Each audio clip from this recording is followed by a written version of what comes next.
আদম আলাইহিস সালাম জান্নাতে ছিল, জান্নাতেই যদি থাকবে তাহলে কেন বললেন ওই গাছের কাছে যাইও না? জান্নাতের মধ্যে কোনো হুকুম থাকবে না তো। জান্নাতের শর্ত হলো আলা তাস্তাহি আনফুসুকুম, তোমার মন যা চাবে তুমি জান্নাতে তাই করতে পারবে। যখন সুবহানাল্লাহ। আদম আলাইহিস সালামকে আল্লাহ কি বলছেন? ওই গাছের কাছে যাইও না। তার মানে বোঝা গেল জান্নাতে হুকুম আছে, সব গাছের কাছে যাবা, ওটার কাছে যাওয়া হবে না। এর মানে বোঝা গেল ওটা জান্নাত নয়। জান্নাতে যাইতে গেলে শর্ত হলো ফাদখুলি ফি ইবাদি ওয়াদখুলি জান্নাতি। এই আয়াতের বাংলা অর্থ হলো তুমি যখন আল্লাহর ইবাদতকারী বান্দা হয়ে যাবে তুমি তখনই জান্নাতে প্রবেশ করবে। ইবাদত করা ছাড়া জান্নাতে প্রবেশ করা যাবে হ্যাঁ, একে ডাইরেক্ট ফাদখুলি ফি ইবাদি ওয়াদখুলি জান্নাতি। এখন আমরা বলবো আমরা জান্নাতে ছিলাম না, আমরা একটা জগতের মধ্যে ছিলাম। সে জগতের নাম হলো আলমে আরওয়াহ। আলমে আরওয়াহ, রুহের জগৎ। এই রুহের জগৎ থেকে আল্লাহ আমাদেরকে পাঠাইলো দুনিয়ার জগৎ। এই দুনিয়ার জগৎ থেকে আমরা যাব কবরের জগৎ। যখন ঠিক কিনা? আল্লাহ রাসূল বলেন সর্বশেষে যেই ব্যক্তি দুনিয়া ছাড়বে কবরের জগতে তাকে কম পক্ষে 50,000 বছর থাকা লাগবে। কত বছর? বিশ্বাস করতেছেন না নাকি? আফসোসের কিছুই বোঝা যাচ্ছে মনে হয় কি সর্বশেষে যেই ব্যক্তি মৃত্যুবরণ করবে কবরের জগতে তাকে 50,000 বছর থাকা লাগবে। যে দুনিয়ার জগতে আমাকে কোনো কি নাই, নিশ্চয়তা আছে নাকি? আপনি যে 3তলা 4তলা বাড়ি বানাচ্ছেন আর বারবার ঘাড় কাত করে দেখতেছেন, কি দেখো ভাই? রড বার করে রাখছি, হুজুর আর একতলা করবো, আর একতলা। দুই কান্দের ফেরেশতা কয় পাগলা উপর দিকে তাকাস না রে, তোর বাড়ি 3তলা না, তোমার জায়গা হলো নিচতলা। যখন কি তলা? নিচতলা। একতলা না, নিচতলা। মানে কি? আন্ডারগ্রাউন্ড। এখন নিচতলায় যদি আমরা যাওয়ার চাই, আল্লাহ বলেছেন কোনো সমস্যা নাই। ইয়া আইয়ুহাল্লাযীনা আমানুত্তাকুল্লাহা হাক্কা তুকাতিহি ওয়া লা তামুতুন্না ইল্লা ওয়া আনতুম মুসলিমুন। কোনো সমস্যা নাই, যদি মুসলমান হয়ে মরতে পারো তোমাদের নিচতলা কবরকে আমি আল্লাহ জান্নাতের বাগান বানায়া দেব। তার মানে কি বুঝতেছেন কি হয়ে মরা লাগবে? আমরা কার ঘরে জন্ম নিছি? মুসলমানের ঘরে জন্ম নিলাম, অথচ আমাদেরকে আল্লাহ বলতেছেন মুসলমান হয়ে তোমাকে মরা লাগবে। এখানেই তো মারিফতের পেঁয়াজ। কিন্তু মুসলমানের ঘরে জন্ম নিলাম, আবার আল্লাহ কেন বলতেছেন মুসলমান না হয়ে মরিস না রে? তার মানে বোঝা গেল মুসলমানের ঘরে জন্ম নিয়া অনেকে কাফের হয়ে মরে, আবার অনেকে কাফেরের ঘরে জন্ম নিয়া মুসলমান হয়ে মরে। ধরে কোন কথা ঠিক না কথা বলে? হ্যাঁ, মুসলমানের ঘরে জন্ম নিয়া কোরআনের কথা বললে কয় রাজনীতি করতেছে। ওই কি মুসলমান? আল্লাহর কোরআনের আইন বাংলাদেশে চালু হবে, এই কথা শোনার পরে যার কলিজার মধ্যে কষ্ট হয় বুঝবেন ও মুসলমান না, ও হলো মুনাফিক নম্বর 1। জোরে কোন কথা ঠিক না? 1 নম্বর মুনাফিক। নবীর পিছনে নামাজ পড়ে, নবী হলেন ইমাম, সামনে কাতারের মুসল্লি, পাগড়ি ঠিক আছে, দাড়ি ঠিক আছে, জুব্বা ঠিক আছে, সব 1 নম্বর। কিন্তু কোরআনের একটা আয়াত যখন নাজির হলো তখনই ওই ধরা খেল। আর টুপি পাগড়ি জুব্বার মধ্যে যে কি মাল লুকাইছিল এটা আগে নবীও বুঝবার পারেনি। কিন্তু যখন কোরআনে একটা আয়াত নাজিল হয়েছে তখন এই ধরা খেয়েছে। আয়াতটা হলো ইয়া আইয়ুহান নাবিয়্যু হারজিল মুমিনিনা আলাল কেতাল। ওগো নবী, যাদেরকে কাতারবদ্ধ করে জামাত নামাজ আদায় করতেছেন তাদেরকে কাফের বেঈমানদের বিরুদ্ধে সৈন্য হিসাবে গড়ে তোলেন, কারণ যে কোনো সময় মক্কার কাফেররা মদিনা আক্রমণ করতে পারে।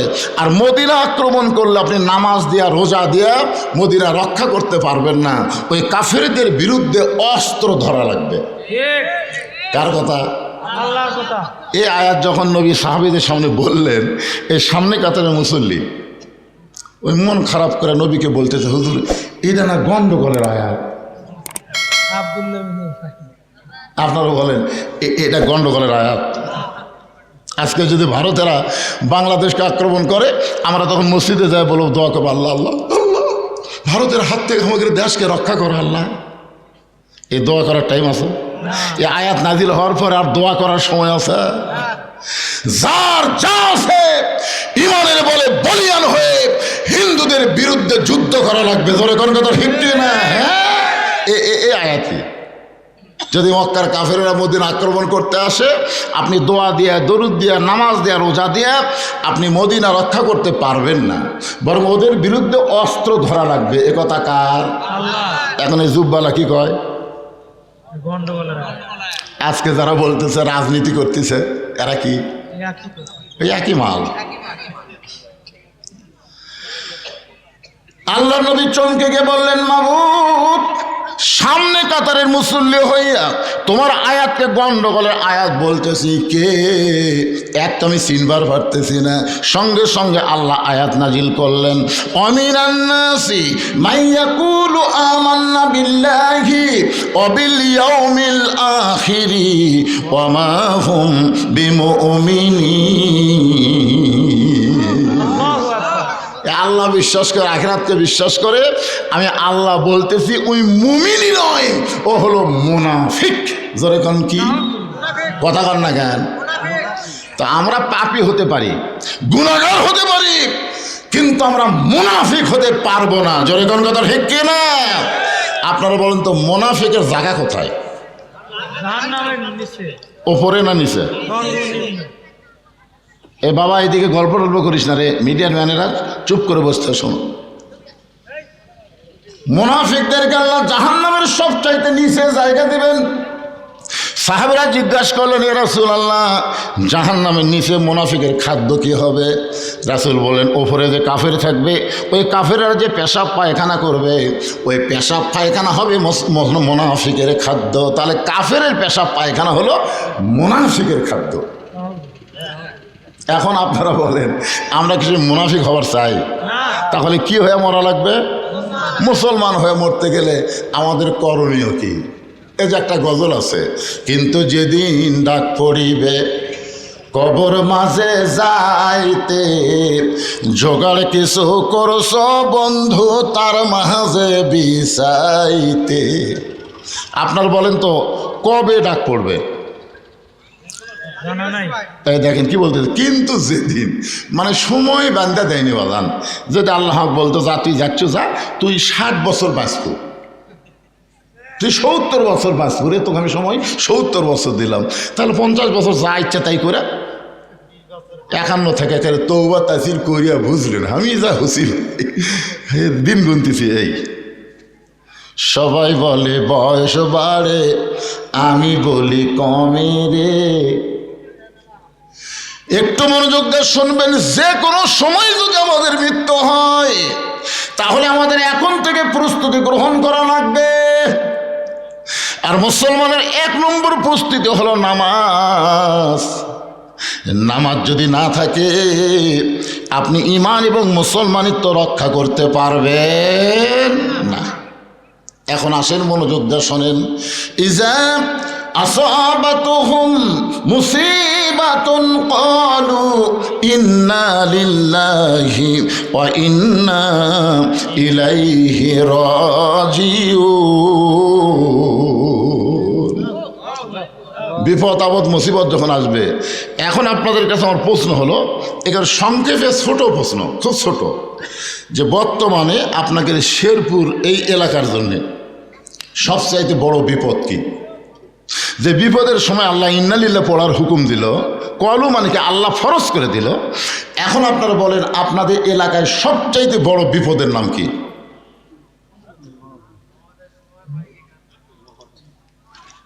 বুঝতে পারতেছেন না? মানে এত বিপদ আপনাদের এলাকায়, কোনটা বড় কই কোনটা ছোট কই? আপনারা বলেন তো আজকের এই মাহফিলের জন্য এই মেলাটা রহমত না বিপদ? ওই মেলা দেখার পরে ইন্নালিল্লাহ কে পড়ছেন? কেউ পড়েনি। আপনারা কখন পড়বেন? যখন মরে গেল তখন। ওই মেলার মধ্যে কি চুরির দোকান আছে?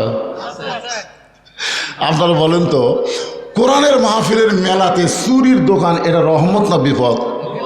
আপনার ইন্নালিল্লাহ পড়ছেন? সবচাইতে বড় বিপদ হলো প্রত্যেকটা যুবকের হাতে একটা করে টাচ মোবাইল। জোরে কোন কথা ঠিক কিনা? তা আপনার ছেলে যে টাচ মোবাইলটা ঘুরতেছে, আপনি ইন্নালিল্লাহ পড়ছেন? সবচাইতে বড় বিপদ হলো মেয়েরা ঘরের মধ্যে থাকার কথা, সেই মেয়েরা বেপরোয়া হয়ে রাস্তায় আসা, রহমত না বিপদ? একটা মেয়ে মানুষ দেখে আপনি ইন্নালিল্লাহ পড়ছেন? তার মানে বোঝা গেল আপনার বিপদই বোঝেন না, মানুষ মরে গেলেই বিপদ মনে করেন। সবচাইতে বড় বিপদ মানুষ মরার পরে ইন্নালিল্লাহ কেন পড়ি? এই কারণেই পড়ি, আমাদের জন্য মরাটাই হলো সবচাইতে বড় বিপদ। ও বাংলার মুসলমানেরা শুনে নেন, কোরআনকে যদি আইন হিসাবে গ্রহণ করে, আল্লাহর হুকুম অনুযায়ী নবীর তরিকা মোতাবেক যদি চলতে পারেন, তাহলে মরাটা বিপদ না, মরার মাধ্যমে জান্নাতে প্রবেশ করা ধরে কোন ঠিক কিনা? কিন্তু মানুষ বললে আমরা কেন পড়ি? আমরা মনে করি মরাটাই হলো বিপদ। আল্লাহ রাসূল বললেন সর্বশেষে যেই ব্যক্তি কবরে যাবে, কবরের জগতে তাকে 50,000 বছর থাকা লাগবে। এই কথা শোনার পরে আমাদের মা উম্মাহাতুল মুমিনিন খাদিজাতুল কুবরা ছোট বাচ্চার মতন কান্না শুরু করে দিলেন। রাসূল বলে, খাদিজা আপনি এমন করে কেন কাঁদতেছেন? খাদিজা বলে, ওগো আল্লাহর নবী, আমি জানি কবরে কোনো দরজা নাই, কবরে কোনো জানলা নাই, কবরে কোনো সাথী নাই, কবরে কোনো বাতি নাই, একা একা 50,000 বছর অন্ধকার কবরে কেমনে থাকবো? এই কথা শোনার পরে আমার চোখটা দর দর করে পানি পড়তেছে। আল্লাহর নবী খাদিজার চোখের পানি মুছা দিয়া কপালে একটা চুম্বন দিয়ে বললেন, খাদিজা, ওই আল্লাহর শপথ করে বলতেছি, ঈমান গ্রহণ করার পরে আপনি আল্লাহর সঙ্গে যে সম্পর্ক গড়ে তুলেছেন, আল্লাহ আপনার কবরকে জান্নাত বানায়া দিবে। সুবহানাল্লাহ। সবাই বলেননি? বলছেন?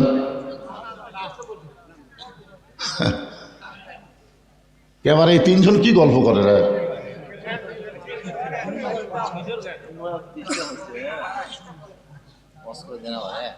না শোনেন, তাহলে এখানে যে আল্লাহ রাসূল বললেন, কি বললেন শোনেননি? খেয়াল করেননি? এদের তরিকতের লাইনে একটা কথা আছে, খিয়ালেতে রাখো মন, খিয়ালো অমূল্য ধন, খিয়ালো হারাইয়া গেলে সব হবে তার কারণ। আগে যখন আমি ছোটোবেলায় হাল বোতাম, হালুয়া বোঝেন না, আমি সবসময় 2 নম্বর হাল ধরতাম।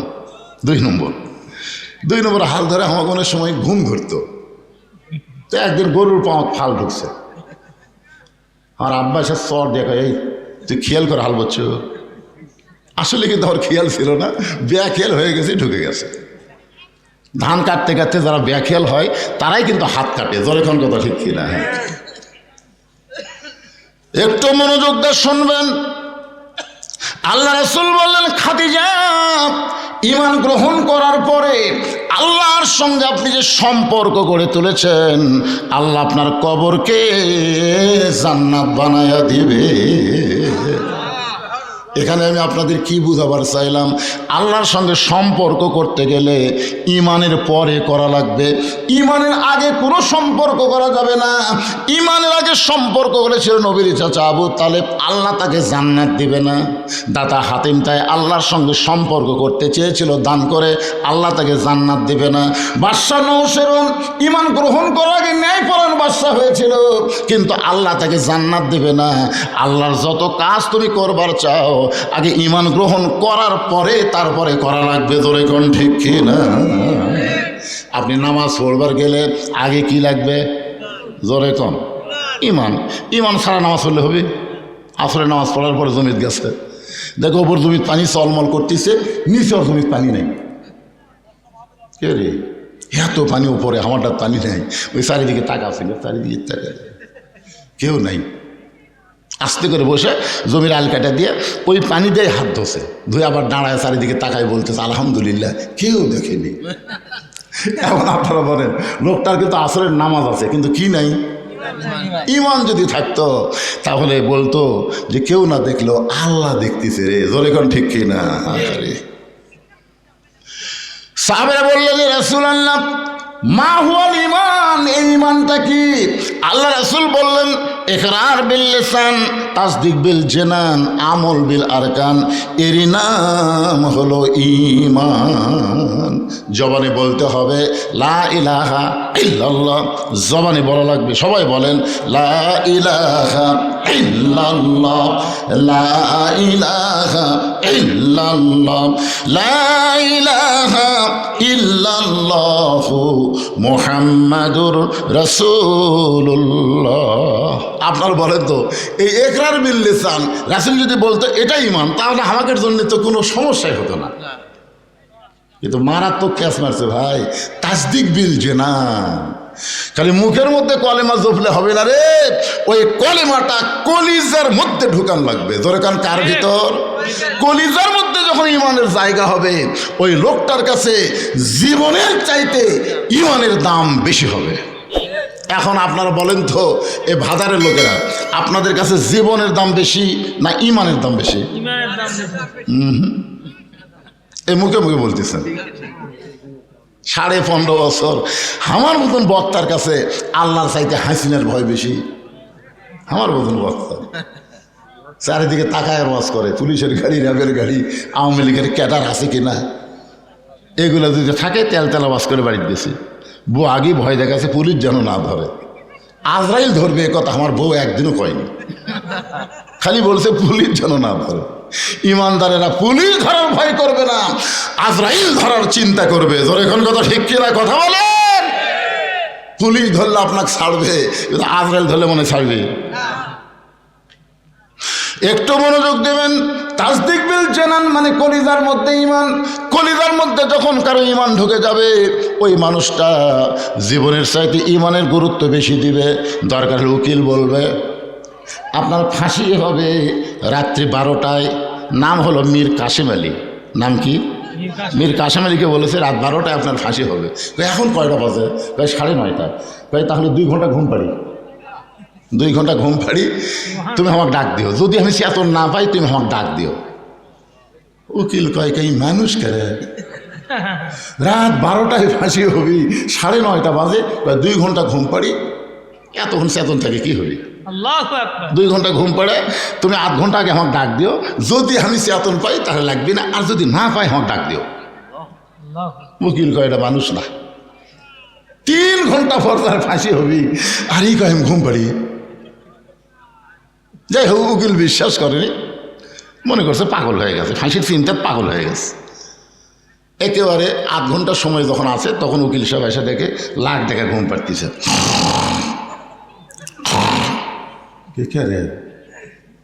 আর 8 ঘন্টা ফাঁসির সময় এখনো ঘুম পাড়ে, ডাক দিতে। লাভ ধরে বলছে ভাই ফাঁসির টাইম হচ্ছে? না স্যার, এখন 8 ঘন্টা আছে। তাহলে 2 রাকাত নামাজ পড়ি। অজু করে এসে 2 রাকাত নামাজ পড়ে এখানে পাঞ্জাবি টাঞ্জাবি গাওয়াত দিয়ে আতর সুরমা লাগে বলতে চল যাই। উকিল বলতেছে কোথায় যাবেন? কোথায়? বলে ফাঁসির কাজটা। আপনি জানেন আপনার ফাঁসি হবে, মৃত্যু হবে? মীর কাসেম আলী মুসকে মুসকে হাসে বলে তোমরা বলো আমার ফাঁসি হবে, কিন্তু আমার আল্লাহর কোরআন বলতেছে আমার মৃত্যু হবে না। ওয়ালা তাকুলু লিমান ইউকতালু ফি সাবিলিল্লাহি আমওয়াতুন বাল আহইয়াউ ওয়ালাকিন লা তাশউরুন। কলিজার মধ্যে যখন ইমানের জায়গা হবে, ওই মানুষটা ফাঁসিকে মৃত্যুবরণ করবে না, বরং ফাঁসিকে আল্লাহর জন্য জীবিত মনে করে তারা হাসতে হাসতে ফাঁসির মঞ্চে যাবে, কারণ তাদের কাছে জীবনের চাইতে ঈমানের দাম বেশি। এবার জানে যে মুখত মাস্ক রাখা আসো, মাস্কটা খুলো তো, এতদিন পর আছি, তোমার চেহারা দেখো না। আমি ঠিক আছে, এটা দেখার জন্য বললাম বাবা, মুখ দিয়ে থাকো, যখন মোটর সাইকেল চালাও, সাইকেল চালাও, ধুলে বালি যেন আপনার নাকে মুখে না ঢোকে, এই জন্য মাস্ক খালি করোনার সময় না, সব সময় পরা দরকার, ঠিক না? আর মেয়ে মানুষের মাস্ক তো পরাই লাগবে, কারণ মুখত মাস্ক দিলে ওরকে সোনার চেহারা আর দেখা যায় না, ঠিক কিনা বলেন? কিন্তু করোনার সময় সব মেয়ে মানুষ মুখত মাস্ক দিচ্ছে আর দিচ্ছে না।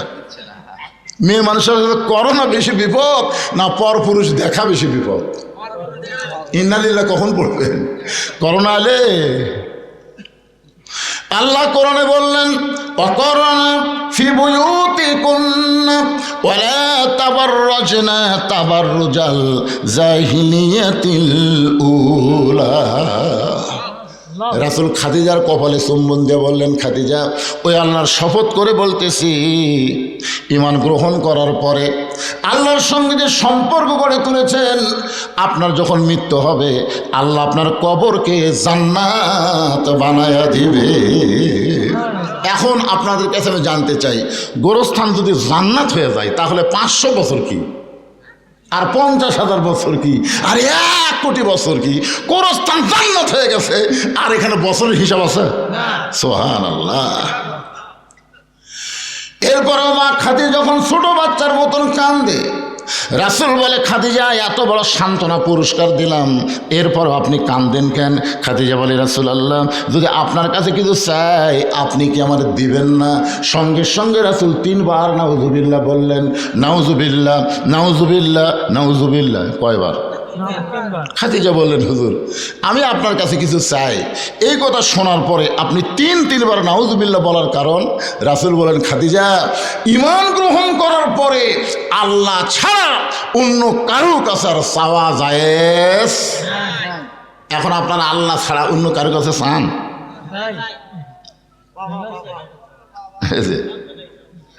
আমার দয়াল বাবার দরবারেতে কেউ ফিরে না খালি হাতে। একটা বক্তা আছে দেখবেন খালি বাবার ওয়াজ করে। আল্লাহর ধন নবীর দিয়া, আল্লাহ আছে গায়েব হইয়া, নবীর ধন খাজা নিয়া শুয়ে আছে আজমিরে, কেউ ফিরে না খালি হাতে, খাজারে তোর দরবারেতে। জোরে কন, আরো জোরে কন। এটা কিভাবে বলা লাগবে? কেউ ফিরে না খালি হাতে, আল্লাহ তোমার দরবারেতে। ইয়াকা নাবুদু ওয়া ইয়াকা নাস্তাইন। আমরা গোলামি করে আল্লাহর সাহায্য চাইবো আল্লাহর কাছে, আল্লাহ ছাড়া অন্য কারো কাছে চাওয়া যাবে না, এমনকি নবীর কাছেও চাওয়া যাবে না। আল্লাহ রাসূল চাইতে পারবেন? 11 সালে হজ করতে গেছিলাম প্রথম। আমরা তো গোরস্থানে যাই, আমরা দোয়া দরুদ পড়ে হাত তুলি না। ভাই, আপনারা হাত তোলেন না গোরস্থানে? দোয়া দরুদ পড়ে যারা কবরে আছে তাদের রুহের মাগফিরাতে আমরা দোয়া করি। আমি মনে করছিলাম সবচাইতে দামি, যাকে কবরই বলা যাবে না, আল্লাহ রাসূলের, এটাকে আমরা কি বলি, কবর না রওজা? সবাই বলে ওই যে রাসূলের রওজা, পাশে আবু বকরের কবর, পাশে ওমরের কবর।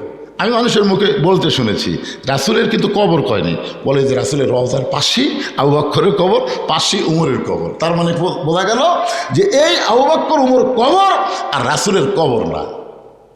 কারণ কি? এখানে রওজা বলার কারণ কি? আমি একটা গজল গাই, দেখেন তো আপনার বুঝতে পারেন কিনা। গাবো? ইসলামের আলো জ্বলায়া দিয়া নবী শুইয়া আসেন সোনার মদিনায়। আর যদি আমি এভাবে বলি, ইসলামের পতাকা উড়ায়া দিয়া নবী ময়রা আসেন সোনার মদিনায়। কি ময়রা কওয়া যাবে? যদি কই খালি গুনা করে। একটু মনোযোগ দিয়ে শুনবেন। আমি বিশ্বাস করি নবী আমার হায়াতুন নবী, এই মনে করে 11 সালে যখন নবীর রওজার পাশে হাত তুলেছি, ইতিমধ্যে দুই পুলিশ এসে আমার হাতের উপর লাঠি দিয়ে ঠাসি দিয়ে বললেন, মান্নু কুল্লু হারাম, মান্নু কুল্লু হারাম।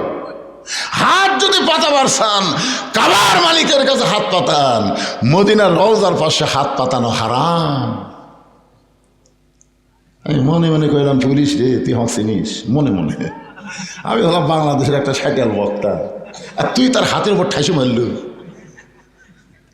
কিন্তু আমার ইমান বললো, মাওলানা তুই ভেজাল দেশের লোক, তোর ইমানের মধ্যেও ভেজাল, তোর আমলের মধ্যেও ভেজাল, আর এরা হলো আসল দেশের পুলিশ। জোরে কোন কথা ঠিক কি না?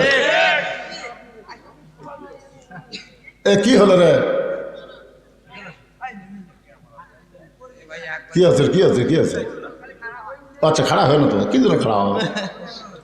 এরা যদি একবার খেপা যায় এ লাঠি লিয়ে দিচ্ছে। আমি তো এরকম থামে থেকে কাম করতেছি, আর ওটো না।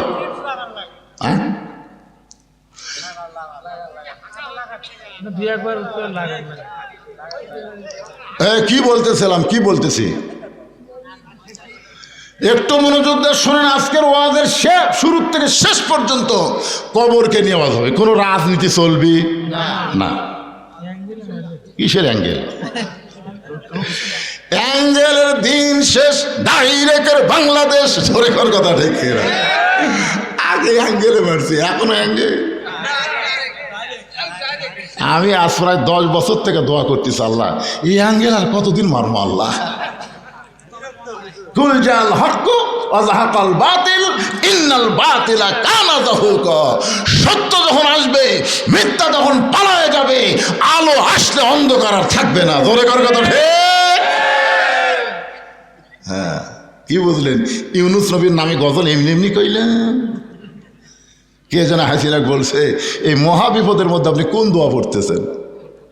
হাসিনা বলতেছে, পড়বার গেলে ওর নাম মনে আসে, এই জন্য পড়ি না। লা ইলাহা ইল্লা আনতা সুবহানাকা ইন্নী কুনতু মিনাজ জালিমিন। আপনার পড়েন না ভাই বিপদ আপদে মুসিবতে? একটু মনোযোগ দিয়ে শুনবেন। আল্লাহর নবী রওজার পাশে হাত তুলবার দেয়নি, বলেছে হারাম। আমার মন বলতেছে 2 টাকার পুলিশ হয়ে আমার মতন মৌলবীর হাতর ঠাসি মারল, তুই হক চিনিস? এটা আমার মন। আর ইমান বলতেছে, মাওলানা তোর ইমানের মধ্যেও ভেজাল, তোর আমলের মধ্যেও ভেজাল। কারণ যেই দেশের থেকে তুই ওয়াজ করবার আইসিস ওই দেশটাই হলো ভেজাল। জোরে কোন কথা ঠিক না? 11 সালে বাংলাদেশের প্রধানমন্ত্রীর নাম হলো হাসিনা। জোরে কোন নাম কি? এরশাদ চাচা পতনের পর বাংলাদেশের জনগণ আর মরদ মানুষও দেখেই নি পারে। আগামী ইলেকশনে যে কি হবি, খালেদা যে হারে চাঙ্গা হচ্ছে, হাসিনার সময় মনে হয় খালেদা যায় যায় অবস্থা। ধরে কোন ঠিক কিনা? এখন মোটামুটি সাইজ হচ্ছে।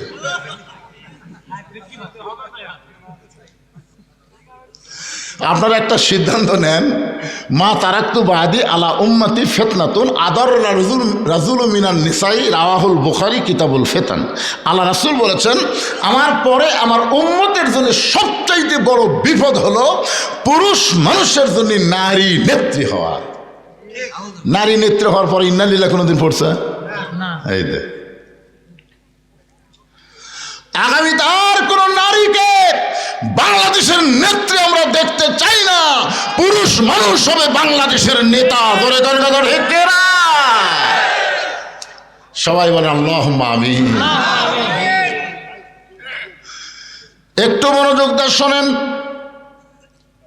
ভেজাল দেশের মানুষ, আমি আলেম হলেও ভেজাল। যেটার প্রমাণ পাইছি জয়তুনের দোকানে গিয়া দোকানদারকে বললাম, ভাই আসল জয়তুনের তেল দেন। যেই কইছি দোকানদার কর্মচারীকে বলতেছে, হারাম হারাম কুল্লু হারাম। ও আমার ধাক্কা দিয়ে বের করে দিল। এক সৌদি আমাদের বাংলাদেশে চাকরি করে সৌদিতে, তাকে বললাম, কে রে ভাই, খালি আসল চাইছি, তাতে আমাকে ঘর থেকে বের করে দিল কেন? বলে, হুজুর এখানে নকলই নাই। তো যেখানে নকল নাই সেখানে আসল চাওয়া মাত্রই ওরা বুঝবার পারছে আপনি ভেজাল দেশের লোক। কারণ কি জানেন? ওই দেশে আল্লাহর আইন চলে, আর বাংলাদেশে মানুষের আইন চলে। আল্লাহ হচ্ছেন আসল আর মানুষ হচ্ছে ভেজাল। জোরে করে কথা ঠিক কি না? এই জন্য আগামীতে আমরা ভেজাল আইনে চলবো না, আল্লাহর কোরআনের আইনে আমরা চলতে চাই। কারা কারা চলতে চান দুই হাত তুলে আবার আল্লাহকে দেখান। লিল্লাহে তাকবীর, হাত নামান। আল কোরআনের আলো সংসদে কে করলো? আমি হাসিনা নাই তো? না না, 16 দিন থেকে যাচ্ছি। আরে আপনারা কি মনে করতেছেন অন্যায় ভাবে যাদেরকে ধরে লেগেছে, আমাকেও গেছে 9 বার, গায়েবী মামলা যাদেরকে অন্যায় ভাবে ধরে নিয়ে জেলের মধ্যে রাখছে তাদের বিচার হবে না?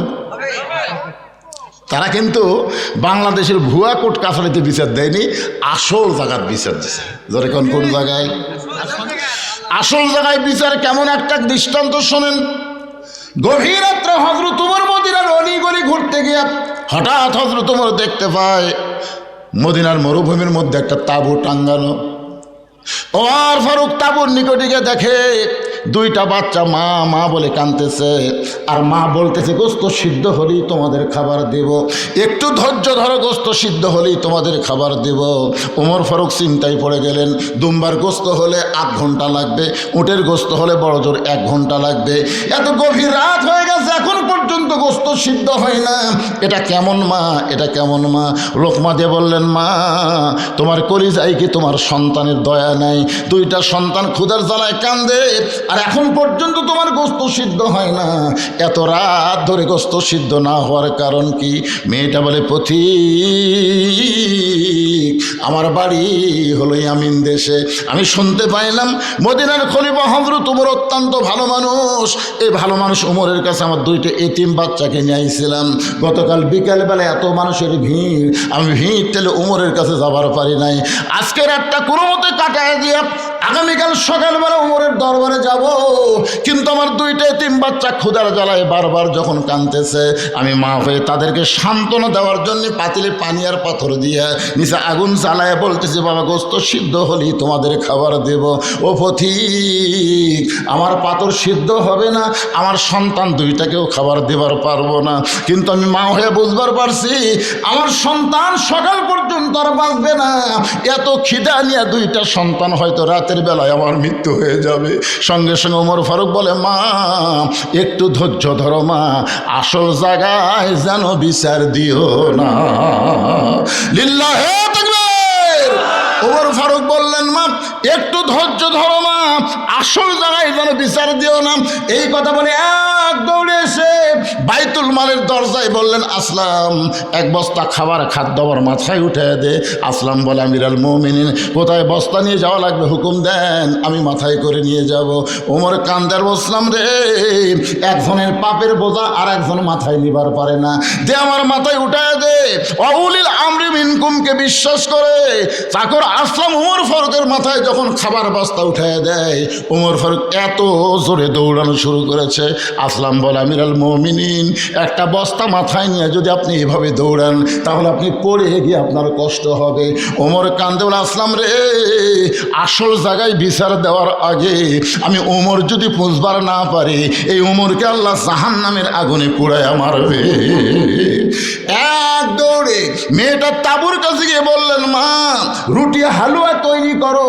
রুটি হালুয়া তৈরি করে যখন মা ওমর ফারুকের হাতে দেয়, ওমর ফারুক 2টা বাচ্চাকে উরাতের উপরে নিয়ে রুটি হালুয়া ছিঁড়ে ছিঁড়ে যখন মুখে দেয়, ওমরের চোখটা দর দর করে পানি পড়তেছে। 2টা বাচ্চা বলে, কে গো আপনি? আমরা এতিম, আমাদের বাবা নাই, কিন্তু আজকে বাবার দরদ দিয়ে আপনি আমাদের আদর করতেছেন। সঙ্গে সঙ্গে ওমর ফারুক বলে, আল্লাহ এই অধমকে জাহান্নামের আগুন থেকে তুমি বাঁচায় দাও। মেয়েটা বলে, পথিক রে আমি ভালো মানুষের গল্প শুনেছি, কিন্তু মানুষ এত ভালো হয় আজকে নিজের চোখে দেখলাম। তুমি জাহান্নামের আগুন থেকে মুক্ত কেন চাও? আল্লাহ ওমরকে মদিনার খলিফা না বানায়া তোমাকে যদি খলিফা বানায়া দিত, এই মদিনা আল্লাহর জান্নাত হয়ে যেত। ওমর কিন্তু 2বার একটা কথা বলেছে, মা আসল জায়গায় বিচার দিও না। আসল জায়গা মানে কি? এই আলেমেরা জেলের মধ্যে যাদেরকে অন্যায়ভাবে নিয়ে যাওয়া হয়েছে, বিশেষ করে আল্লাহর ওলি আল্লামা সাঈদী, আসল জায়গায় বিচার দেওয়ার কারণে আজকে জালেমের এইরকম পরিণত হয়েছে। জোরে কর কথা ঠিক কিনা? গোটা পৃথিবীর ইতিহাসে যে সরকার প্রধানও পলায়, তার সাথে 300 এমপিও পলায়, গোটা পৃথিবীর ইতিহাসে এরকম ইতিহাস নেই। কি কথা! হায় হায় রে, এরকম ইতিহাস আছে? কিয়ামত পর্যন্ত এইরকম ইতিহাস হবি না ভাই। আসল জায়গা বিচার দিয়েছে বাবা। মনে করতেছে ছাত্র জনতা না, ইজা জা নাসরুল্লাহি ওয়াল ফাতহ। সূরা নসর বলেন, কোন বিজয় মানুষের হাতে না, বিজয় হচ্ছে আমার আল্লাহর হাতে। ধরে কোন কথা ঠিক কি? আরে একটু মনোযোগ দিয়ে শুনবেন। কোরআন আইন যদি আমরা চালু করতে চাই, তাহলে আমাদের সবাইকে বলতে হবে আল কোরআনের আলো। সবাই বলেন না কেন? একটা বার বলেন তো ভাই। আপনি এটা বলে যদি মরেও যান, আপনি জান্নাতে যাবেন। কারণ রাসূল বলেছেন, মান সাআলাল্লাহু তাআলা আশ-শাহাদাতা বিসিদকিন বাল্লাগাহুল্লাহু মানাজিল আশ-শুহাদা ওয়া মাতা আলা ফিরাশিহি। রাওয়াহুল বুখারী। আল্লাহ রাসূল কি বলেছেন? হাদিসটা শুনবেন। আল্লাহ রাসূল বলেছেন, কেউ যদি চায় যে আল্লাহ রাস্তায় যুদ্ধ করতে করতে আমি শহীদ হব, এইরকম যদি আশা করে ইসলামে আন্দোলন করে, কোরআনের দল করে, ওই মাতা আলা ফিরাশিহি, সে যদি নিজের বিছনায় মৃত্যুবরণ করে, বাল্লাগাহুল্লাহু মানাজিলা শুহাদা, এই যে সুন্দর নিয়ত করার কারণে আল্লাহ হাসরের ময়দানে তাকে শহীদদের কাতারে দাঁড় করাইয়া দিবে। সংসদে আল্লাহর কোরআন চান, এটা যদি আপনি দেখতে নাও পারেন, এর আগে যদি আপনার মৃত্যু হয়, এরপরেও আল্লাহ আপনাকে জান্নাতকে ঠিকানা বানাই দিবে। কারণ আপনি এই যে একটা স্লোগান দিয়েছেন, এটা হক স্লোগান। এর চাইতে ভালো স্লোগান আছে? যে চোর ডাকাত বাটপারকে আর আমরা 300 জনের মধ্যে ওখানে পাঠাবো না।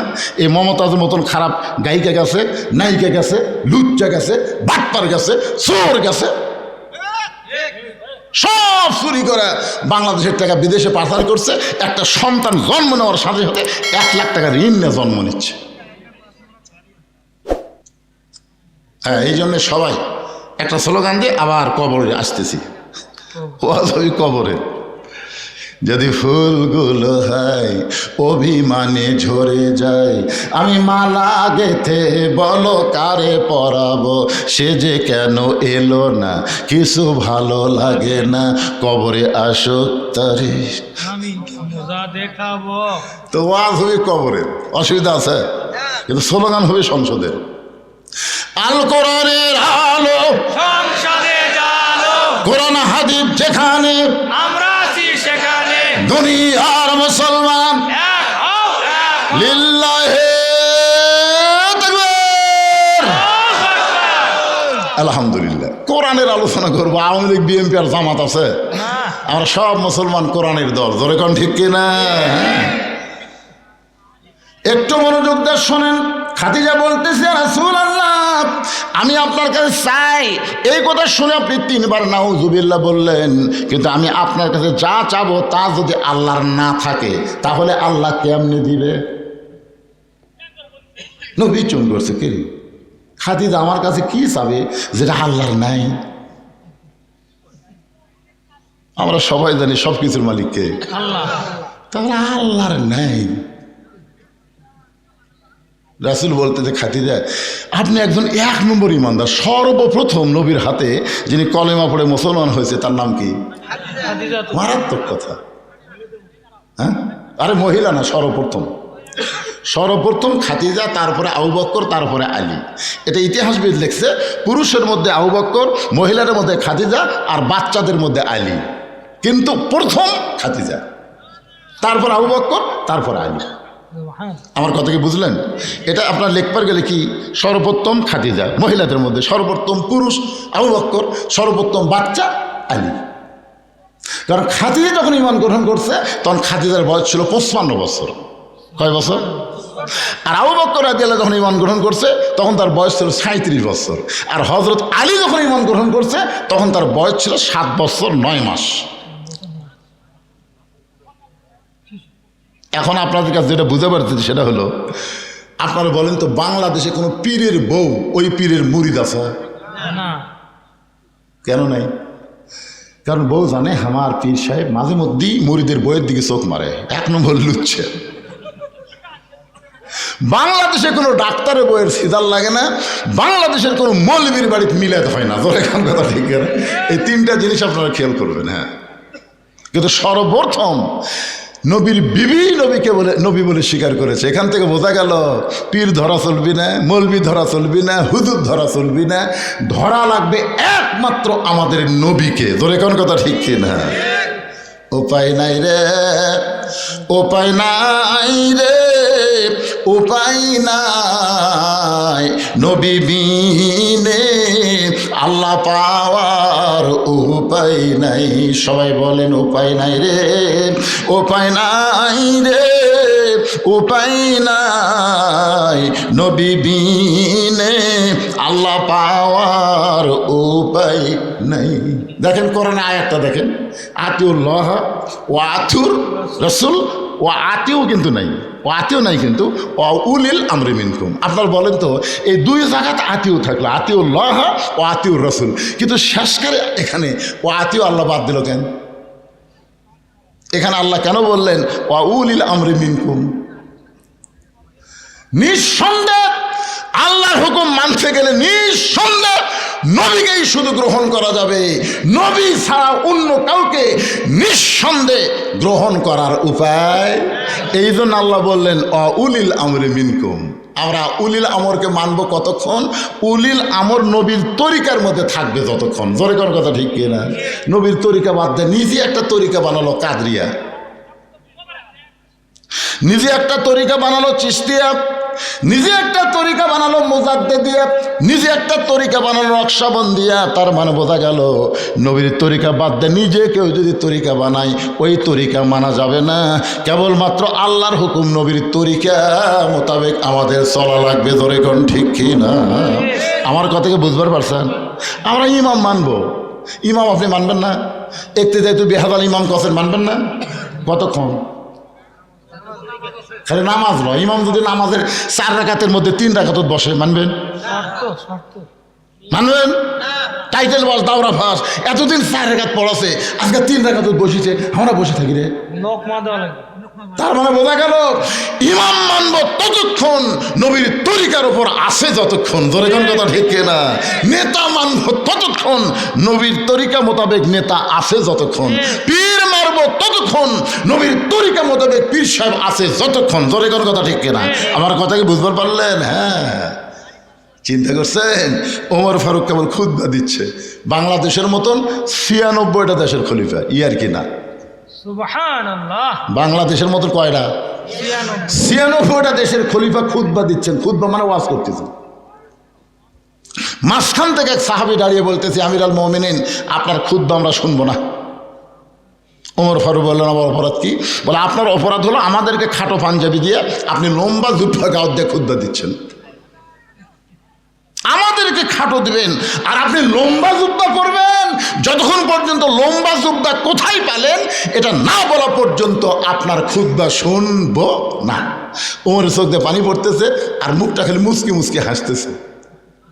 চোখ দিয়ে পানি পড়তেছে আর মুখটা মুচকি মুচকি হাসার কারণ কি জানেন? যে আল্লাহ তোমার কোরআন দিয়ে যখন দুনিয়া চলবে তখন নেতা ভুল করলেও সাধারণ মুসল্লি পর্যন্ত লোকমা দিবার পারবে। ধরে কোন কথা ঠিক কিনা?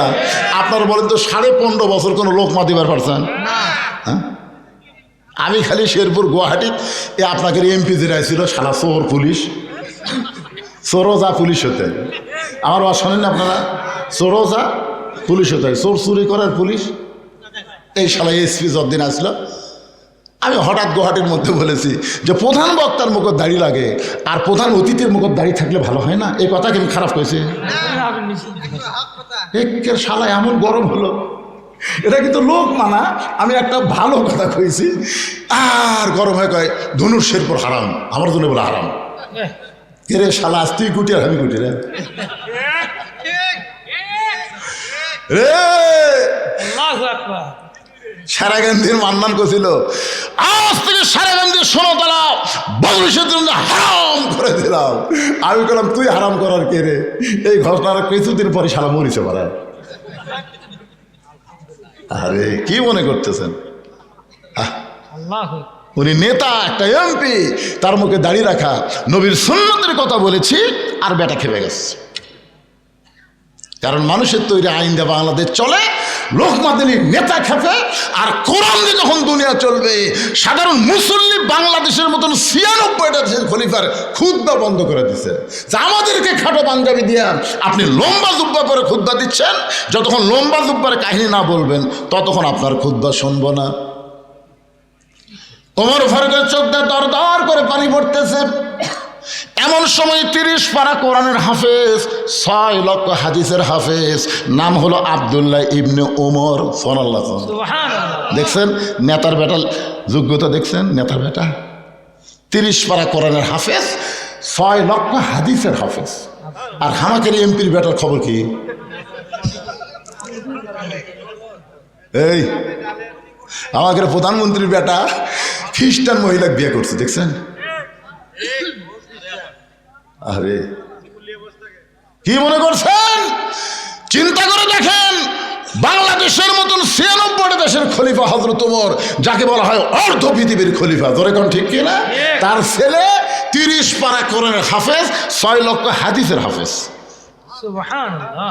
বাবার পাশে দাঁড়ায় বলতেছে, রে নবীর সাহাবীরা, তোমরা খাটো পাঞ্জাবি হলেও তো নতুন কাপড় পরে নামাজ পড়তে এসেছো। আমার পরনে লক্ষ্য করে দেখো, আমার পরনে কিন্তু নতুন কোনো কাপড় নাই। ওসমান গনি বলতেছে, আব্দুল্লাহ, আজকে জুমার দিনে নতুন কাপড় না পরে তুমি পুরাতন কাপড় পরছো কেন? আব্দুল্লাহ বলতেছে, আমি যদি নতুন কাপড় আজকে পরতাম তাহলে আমার বাবার জুব্বা লম্বা হতো না। কি বুঝলেন? আমি যদি আজকে নতুন কাপড় পরতাম তাহলে আমার বাবার জুব্বা লম্বা হতো না। রে নবীর সাহাবীরা শোনো, তোমরা সবাই যখন ঘুমায় থাকো, এমন সময় আমার বাবা ঘুমায় না। যেদিন থেকে মদিনার খলিফার দায়িত্ব পাইছে সেদিন থেকে সব মানুষ ঘুম পাড়বে, আর আমার বাবা তোমাদের খেদমতের দায়িত্ব নিয়েছে। ধরে কর না সুবহানাল্লাহ। আর এখনকার নেতারা মোবাইল বন্ধ করে ঘুম পাড়ে। ভোটের আগে এসে কয় গরিবের বন্ধু, সমাজসেবক, জনদরদি, যেই শালা নেতা হয়ে গেছে ওর মোবাইল আর চালু নাই।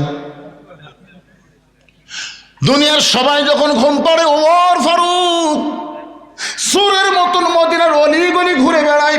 হঠাৎ হযরত ওমর দেখতেছে একটা তাঁবু টাঙ্গানো, তাঁবুর বাইরে একটা পুরুষ মানুষ খালি দৌড়াদৌড়ি করতেছে। একবার ডানে যায়, একবার বামে যায়, একবার উত্তরে যায়, একবার দক্ষিণে যায়। ওমর ফারুক লোকটার কাছে গিয়ে সালাম দিয়ে বললেন, ভাইজান, এই যে অস্থির হয়ে আপনি দৌড়াদৌড়ি করতেছেন, আপনার কারণ কি? আসসালামু আলাইকুম ভাইজান। আপনি অস্থির হয়ে দৌড়াদৌড়ি করতেছেন, এর কারণ কি? আসসালামু আলাইকুম ভাইজান। আপনি অস্থির হয়ে দৌড়াদৌড়ি করতেছেন, এর কারণ কি? কয়বার সালাম দিছে লোকটা? বারবার সালাম দিস মিয়া, তুই আমাকে চিনিস? আমার বাড়ি হলো অমুক এলাকায়, আমার শ্বশুরের বাড়ি হচ্ছে অমুক এলাকায়। আমি গর্ভবতী বউ নিয়ে রাতের বেলা বার হয়েছি, এই জায়গায় এসে আমার বইয়ের প্রসব বেদনা শুরু হয়েছে। এখন তাঁবুর মধ্যে আমার বউ থুয়ে আমি বাহির অস্থির হয়ে ঘুরতেছি, কি করবো, আমি কি করবো? আর মারি খেলে সমানে খেলে সালাম দেশ। ওর ঘর বললেন, ভাইজান, ভাইজান একটু ধৈর্য ধরেন, আমার বাড়িতে ভালো একটা ধাত্রী আছে ভাই। লোকটা ভাই কে রে, এত খারাপ ব্যবহার করলাম, তারপরে বলে আমার বাড়ির ভালো একটা ধাত্রী আছে। এক দৌড়ে বাড়ির দরজা, আব্দুল্লাহর মা, আব্দুল্লাহর মা দরজা খুলে দে। ওমর ফারুক বলে, চমকে গিয়ে বলে, আব্দুল্লাহর মা, আমি তোমাকে ডাক দাও মাত্রই তুমি দরজা খুললে। তুমি যদি ঘুমের মধ্যে থাকতে তাহলে এত তাড়াতাড়ি দরজা খুলতে পারত না। বলো তো এত তাড়াতাড়ি দরজা কেমনে খুললা? বউ কান্দার বলে, স্বামী গো, আপনি যখন থেকে খলিফা হয়ে পাগল হয়ে গেছেন, আমিও তখন থেকে আপনার জন্য দরজায় দাঁড়িয়ে থাকি। আপনি আসা মাত্র দরজা খোলার অপেক্ষা। আপনি কষ্ট করে মানুষের দুঃখ কষ্ট দেখবেন, আর আমি আরাম করে বিছানায় ঘুমাবো। কারণ বহুদিন আমি আপনাকে দোয়া করতে দেখেছি, আমি কান ফালায় শুনছি যে আমার স্বামী যে দোয়া করতেছে, কি দোয়া করে? আমি কান ফেলায় শুনছি আপনি দোয়া করছেন, আল্লাহ আমার আব্দুল্লাহর মা কত কষ্ট করে আমাকে ভাত তরকারি রুটি পাক করে দেয়। ও আল্লাহ, আমি জান্নাতে গেলে হুর চাই না, আমার বউকে নিয়ে আমি জান্নাতে থাকবার চাই। যেরকম সুবহানাল্লাহ, যে স্বামী বউকে নিয়ে জান্নাতে থাকবার চাই আর সে বউ ঘুম পাড়বি। ওমর ফারুক বলতেছে, তাহলে চলো জান্নাত তো 8টা, আর একটা জান্নাত কামাই করি। বই করে আমি মনে করছিলাম যে আজকে মানুষের কষ্ট ভুলে যায়, বইয়ের কষ্ট মনে করে তাড়াতাড়ি আপনি বাড়িতে আসলেন, আর আসে আবার আর একটা যান চলেন। তারপর অন্য পাশে যে ঢুকে দিয়েছে বউকে, বিবি রে, একজন মেয়ের বাচ্চা যদি কেউ ধাত্রে হয়ে ধরে, আল্লাহ তারে খুশি হইয়া জান্নাতের খোঁজ খবরই দেয়। বাচ্চা হয়ে গেছে। এখন তাবুর ভিতর থেকে ওমর ফারুকের বউ বলতেছে, ইয়া আমিরুল মুমিনিন, আপনার বন্ধুকে খবর দেন, সে একটা সুস্থ সন্তানের বাবা হয়েছে।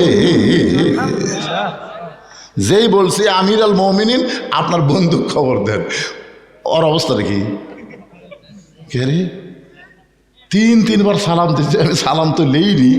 যে রাগ করা করছে আমিরুল মুমিনিন, যে রাস্তা দেখলে শয়তান 40 দিন যায় না, আমার অবস্থা কি এখন?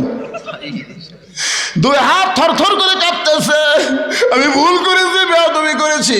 ওমর ফারুক বুকের মধ্যে নিয়ে বলে, ভাইজান, যেদিন থেকে খেলাফতের দায়িত্ব নিয়েছি সেদিন থেকে আমার সুখ মাটি করে তোমাদের সুখ শান্তির চিন্তা কলিজার মধ্যে নিয়েছি। ধরে কোন সুবহানাল্লাহ। রে দুনিয়ার সাহাবীরা শোনো, তোমরা সবাই যখন ঘুমায় যাও, আমার বাবা তখন ঘুমায় না। আমার বাবা চুপি চুপি আমার দরজায় গিয়ে বলে, আব্দুল্লাহ, ও আব্দুল্লাহ, একটু দরজা খোল। আমি দরজা খুলে তাকায় দেখি বাবার হাতে একটা পাঞ্জাবি। আমি বললাম, বাবা, এই গভীর রাতে আপনি আর একটা পাঞ্জাবি দিয়ে বেড়াইছেন, বাইতুল মাল থেকে আমি একটা পাইছি বাবা, নতুন করে আর একটা দিয়ে বেড়াইছেন। সঙ্গে সঙ্গে ওমর ফারুক বললেন, ইন্নাল্লাহা ইয়ামুরুকুম আন তুআদ্দুল আমানাতি ইলা আহলিহা ওয়া ইযা হাকামতুম বাইনান নাস আন তাহকুমু বিল আদল। আব্দুল্লাহ রে, তোরা আর একটা পাঞ্জাবি দিবার আসিনি বাবা, এই পাঞ্জাবিটা আমার ভাগে পড়েছে, এইটা পরলে আমার হাঁটু পর্যন্ত ঢাকে না। এখন বললে, আব্দুল্লাহ, আমি এত খাটো পাঞ্জাবি পরে যদি ইমামতি করবার যাই তাহলে কেমন লাগে? তোর পাঞ্জাবিটা আমাকে দান করে দে বাবা, তোর পাঞ্জাবিটা আমাকে দান করে দে। আব্দুল্লাহ বলে, আমার নতুন পাঞ্জাবি আমার বাবাকে দান করে দিলাম। বাবার পাঞ্জাবি আমার পাঞ্জাবি একত্র করে বাবা লম্বা জুব্বা বানায় খুতবা দেয়। এখন বলো, বাবার খুতবা শোনা যায় কি না যায়? সমস্ত সাহাবীরা চিল্লায় বলে, আল্লাহ, তোমার কোরআন দিয়ে যখন রাষ্ট্র চলবে, এমন ভালো মানুষকে মুসলমান নেতা হিসাবে দেখতে পাবে। লিল্লাহে তাকবীর। তোমার কোরআন দিয়ে যখন রাষ্ট্র চলবে, এমন ভালো মানুষকে মুসলমান নেতা হিসাবে দেখতে পাবে। মানুষের তৈরি আইন দিয়ে, ডক্টর কামালের সংবিধান দিয়ে এই বাংলাদেশ কোনোদিন শান্তিময় হতে পারে না। বাংলার যদি শান্তি চায়, আল্লাহর কোরআনের বিকল্প কোনো রাস্তা নাই। আল কোরআনের আলো, এটা কি রাজনীতি? না। আল্লাহ। খাদিজাতুল কুবরা বলে, ইয়া রাসূলুল্লাহ, আমি আপনার কাছে যা চাই তা যদি আল্লাহর না থাকে। নবী বলে, খাদিজা, আল্লাহর নাই এ কথা বলাও ঠিক না। খাদিজা বললেন, হুজুর, তাহলে সূরা ইখলাস পড়ি। নবী চুম করছে। যে খাদিজা বলতে সূরা ইখলাস পড়ি, নবী চুম করছে, তার মানে সূরা ইখলাসের মধ্যে আল্লাহর অনেক কিছুই নাই। আপনারা জানেন না, একবার পড়লে 10 পারা কোরআন পড়ার সওয়াব। 114টা সূরা কোরআন শরীফে, কয়টা? প্রত্যেকটা সূরা দেখবেন পড়তে পড়তে সূরার নাম পাবেন, কিন্তু সূরা ইখলাস পড়তে পড়তে ইখলাস কোনো শব্দ এই সূরার মধ্যে আপনার পাবেন না। আছে? কুল আউযু বিরাব্বিন নাস, সূরার নাম কি? নাস। কুল আউযু বিরাব্বিল ফালাক, সূরার নাম কি? ফালাক। তাব্বাত ইয়াদা আবি লাহাব, সূরার নাম কি? লাহাব। ইজা জা নাসরুল্লাহ, সূরার নাম কি? নাসর। কুল ইয়া আইয়ুহাল কাফিরুন, সূরার নাম কি? কাফিরুন। এখন দেখেন তো, কুল হুয়াল্লাহু আহাদ আল্লাহুস সামাদ লাম ইয়ালিদ ওয়া লাম ইউলাদ ওয়া লাম ইয়াকুল লাহু কুফুয়ান আহাদ, এর মধ্যে ইখলাস কোটি নাই। এই 113টা সূরা আপনি পড়েন, পড়তে পড়তে সূরার নাম অটোমেটিক আপনার সামনে পাবেন। কিন্তু সূরা ইখলাস পড়লেন 10 বার পড়লেও ইখলাস শব্দ আপনি একবারও পাবেন না। তো এই সূরার নাম ইখলাস আল্লাহ কেন দিলেন? একবার পড়লে 10 পারার সবরে পাগলারা পড়বেন, আমার সঙ্গে পড়বেন। তাহলে পড়েন বিসমিল্লাহির রহমানির রহিম। কুল হু আল্লাহু আহাদ আল্লাহুস সামাদ লাম ইয়ালিদ ওয়া লাম ইউলাদ ওয়া লাম ইয়াকুল লাহু কুফুয়ান আহাদ। আপনার বলেন তো, আল্লাহর বউ, বাপ নাই, মাও নাই, সন্তান নাই, মৃত্যু নাই, সমকক্ষ নাই। তাহলে আল্লাহ অনেক কিছুই নেই। খাদিজা বলতে তো, হুজুর আমি আল্লাহর কাছে যা চাবো তাকে আল্লাহ আমাকে দিবে। রাসূল বললেন, কি চান? মনে করেন গভীর রাত্রে আমি তাহাজ্জুদে নামাজ পড়ে আল্লাহ বলতেছি, আল্লাহ আমি খাদিজার বিয়ে হয়নি, খাদিজার পেয়ারত একটা বাচ্চা দেন। আপনি বলেন আল্লাহ কি দিবি? রাসূল বলতেছে, আল্লাহ দিবার পারলেও দিবি না, কারণ বিয়া ছাড়া একজনক বাচ্চা দিয়ে আল্লাহ যে বিপদ পড়ছিল। আপনার বলেন তো, বিয়া ছাড়া আল্লাহ একজনক বাচ্চা দিয়েছিল, তার নাম কি? মরিয়ম। এই মরিয়মের খালু জাকারিয়া নবী। ধরে কোন নবী? দেখেন মানুষের সন্দেহ কি, এই জাকারিয়া আলাইহিস সালামকে ওরা দোষ দিল, এই খালুর মাধ্যমে কাম হচ্ছে। সবাই যখন জাকারিয়াকে ধর ধর, জাকারিয়া সমানে দৌড়ে আর আল্লাহ কাম করলি, তুমি কাম করলেন আপনি, আর পিটন খাম আমি। কি কাম কে করছে? আর দোষ কার? আল্লাহ বললেন, জাকারিয়া আদমকে আমি দুনিয়াতে পাঠাইছি বাপ মা ছাড়া, আর ঈসাকে পাঠালাম বাপ ছাড়া। কিয়ামত পর্যন্ত বাবা ছাড়া কোনো সন্তান আর মায়ের পেটে জন্ম নেবে না। যদি জন্ম নেয় বুঝবে ওইটা অবৈধ সন্তান। আপনারা বলেন তো, বাবা ছাড়া কোনো সন্তান এটা কি বৈধ না অবৈধ? তাহলে ভোট ছাড়া যারা এমপি, এরা বৈধ না অবৈধ? এই হিসাবে 15.5 বছর যেগুলো এমপি ছিল এদের নাম হলো জাউরা এমপি। জোরে কন কি কথা কন, কি কথা কন না কেন?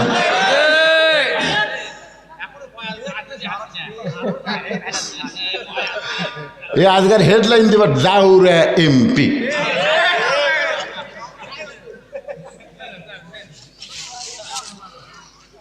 একটু মনোযোগ দিয়ে শুনবেন। রাসূল বলে, খাদিজা তাহলে আমার কাছে আপনি কি চাবেন? খাদিজা বলতেছে, রাসূলুল্লাহ কিয়ামত পর্যন্ত একটা মুজিজা আল্লাহ আপনাকে দিয়েছে, যেই মুজিজা কোনোদিন বিলুপ্ত হবে না। ইন্না নাহনু নাযালনা যিকরা ওয়া ইন্না লাহু লাহাফিজুন। সেই মুজিজার নাম হলো আল্লাহর কোরআন। ওগো আল্লাহর নবী, এই কোরআন পাওয়ার জন্য 3.5 বছর আপনি গারে হীরার মধ্যে সাধনা করেছেন। এই সাধনাকে আল্লাহ কবুল করে কোরআনের 5টা আয়াত আল্লাহ আপনার উপর নাজিল করলো। প্রথম শব্দটা ছিল ইকরা। জোরে কোন কি?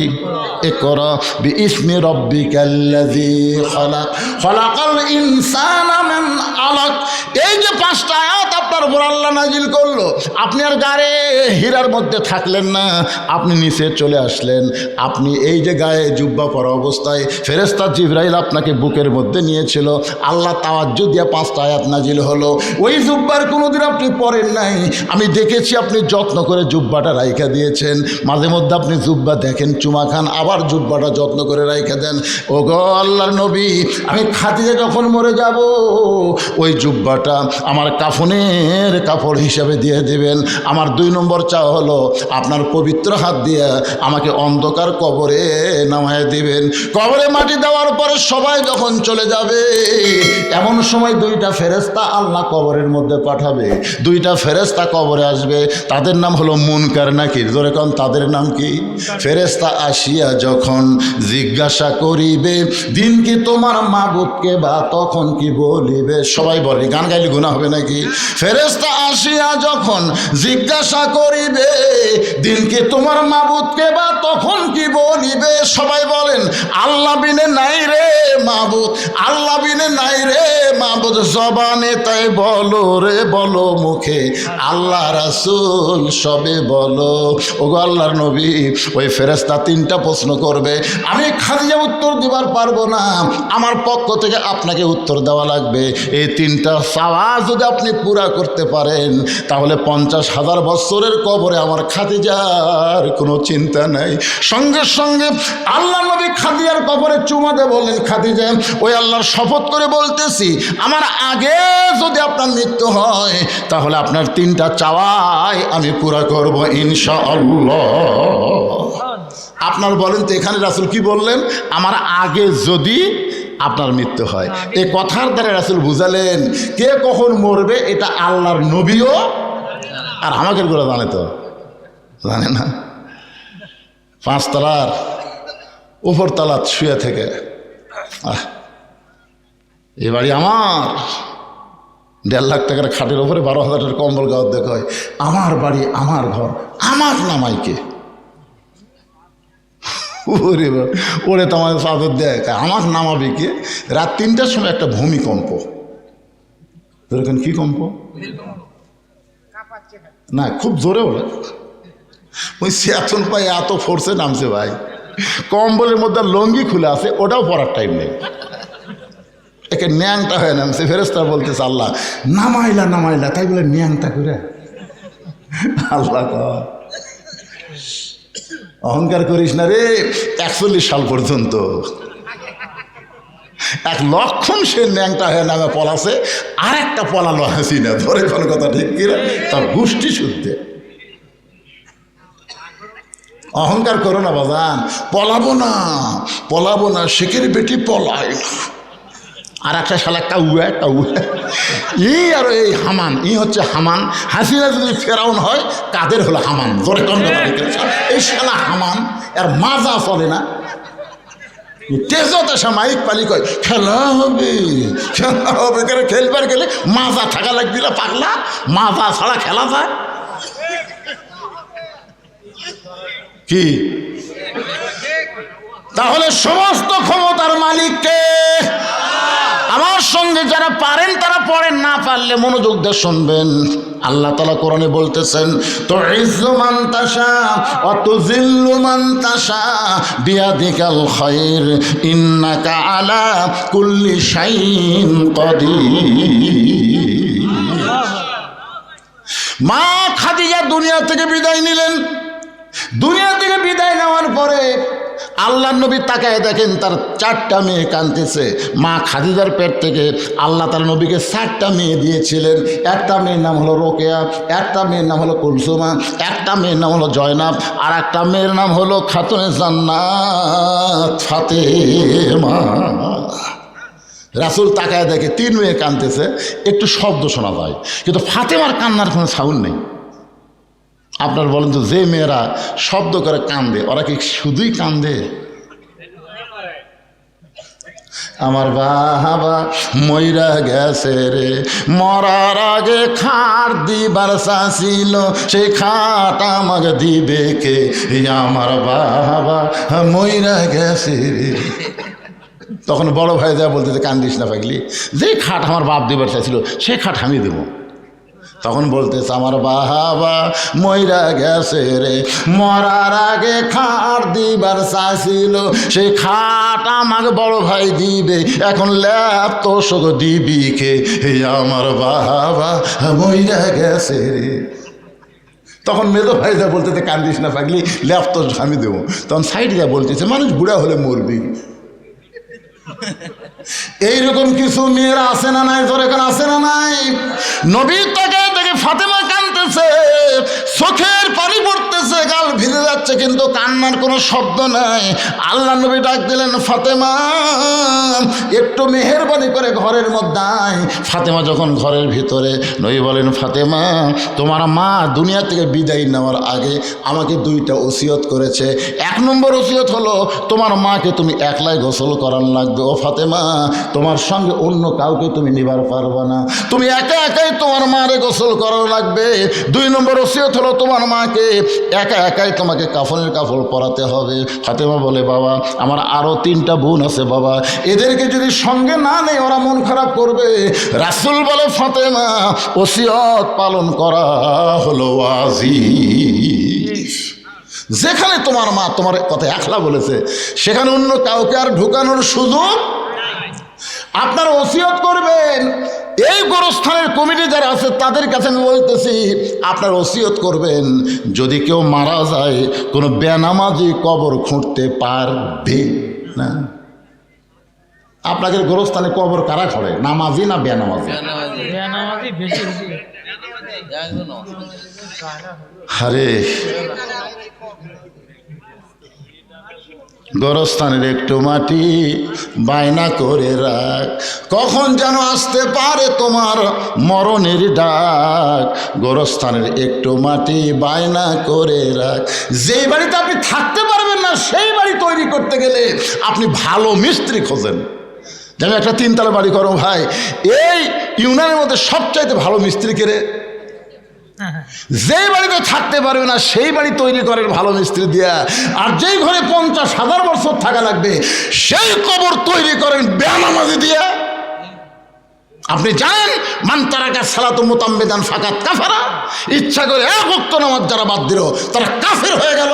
আর এই শালা কাফেররা যদি কবর খোঁড়ে, কবর দেওয়া মাত্রই সওয়াল জবাব বাদই আযাব শুরু হয়ে যাবে। জোরে কোন কথা ঠিক কিনা? খালি বেনামাজি। আমার এলাকার যারা কবর খোঁড়ে ওরা যাই মারা গেছে তার ছেলের কাছে না কারোর কাছে বলে হয় আমরা তো কবর খোঁড়ে যাচ্ছি 5 প্যাকেট সিগারেট দাও। এখন 5 প্যাকেট সিগারেট নিয়ে এরা কবর খোঁড়বার যায়। কবর যে খুঁড়তেছে ওর মুখত সিগারেট, যাই কবর সমান করতেছে ওর মুখত সিগারেট, যাই মাটি তুলতেছে ওই একটা টানতেছে। 5টা সিগারেট যদি গোরস্থানত চলে আপনারা বলেন তো ফেরেশতা থাকবে? কারণ ফেরেশতা দুর্গন্ধ সহ্য করতে পারে না। ফেরেশতা সাইডে দেখাড়ায় আছে, সাইডে দেখাড়ায় আছে। আল্লাহ কয় কে রে গোরস্থান বাদ দে সাইডে কেন? আল্লাহ যে বিড়ি ধরাছে। আপনারা কি মনে করতেছেন আপনি মারা গেলে আপনার গ্রামের সবচাইতে দামি ব্যক্তি হলো মসজিদের মুয়াজ্জিন। আপনি মসজিদের মুয়াজ্জিনকে 10,000 টাকা দিয়ে থন, বিনিয়োগ করেন ভাই আমি মরে গেলে তুই একটু আমার গোসল করাই দিস। আল্লাহ নবী বলেছেন মুয়াজ্জিনের মাথা হাসরের ময়দানে সবচাইতে উপরে থাকবে। শুধু মাথা উপরে থাকবে না, আল্লাহ কুদরতি হাত দিয়ে মুয়াজ্জিনের মাথা একটা টুপি পরায় দিবে, যেই টুপিটা চাঁদের মতন আলো ঝোলাবে।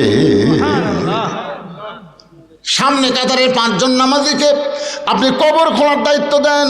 শুধু শুধু না হাদিয়া দেন, মিস্ত্রিকে যেমন টাকা দেন তাদেরকেও বলেন তোমাদের 5 জনকে আমি 25,000 টাকা দিলাম, আমি যদি তোমাদের আগে মরি তোমরা আমার কবর খোঁড়বা, যদি তোমরা আগে মরো আমি মাফ করে দিব, অসুবিধা নাই।